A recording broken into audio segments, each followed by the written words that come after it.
అయితే ఎవరో చెప్పడం ద్వారా నీకు ఆశీర్వాదం కలగదు, కానీ నువ్వు దేవుని మార్గంలో జీవిస్తున్నప్పుడు, ఇంకా జ్ఞానము కలిగి నీ జీవితాన్ని ముందుకు నడిపిస్తున్నప్పుడు దేవుని ఆశీర్వాదాలు కలుగుతాయి. అజ్ఞానంతో ముందుకు వెళ్తూ ఆ దేవుడే ఇస్తాడు చేస్తాడని ఏ పని చేయకుండా అజ్ఞానంతో కుటుంబంలో నువ్వు ముందుకు వెళ్తే నీకు ఆశీర్వాదాలు రావు, కానీ నీ కుటుంబము చెల్లాచెదరవుపోతుంది. బికాజ్ ఎందుకు అంటే నువ్వు దేవుని మార్గంలో నడవకుండా, దేవుడు చెప్పినట్టు నువ్వు జీవించకుండా, ఎవరో ప్రవచించారని, ఎవరో ఆశీర్వాదాలు వస్తాయని చెప్పారని మూర్ఖంగా అవివేకంగా ఉన్నంతకాలం నువ్వు ఒక భేదవాడిలాగే ఉంటావు.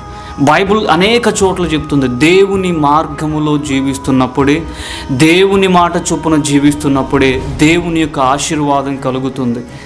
అంతేగాని నువ్వు ఇష్టానుసారంగా జీవిస్తూ మూర్ఖంగా అవివేకంగా అజ్ఞానంగా ముందుకు కొనసాగుతున్నప్పుడు ఎవరు ఎన్ని ప్రవచనాలు చెప్పినా ఆ ప్రవచనాలు నీ పట్ల నెరవేరవు. ఎందుకంటే నువ్వు అజ్ఞానంతో మూర్ఖంగా ఉన్నావు కాబట్టి. అందుకే దేవుడు జ్ఞానంతో ముందుకు వెళ్ళు, దేవుడు ఖచ్చితంగా నిన్ను ఆశీర్వదిస్తాడు. ఆమేన్.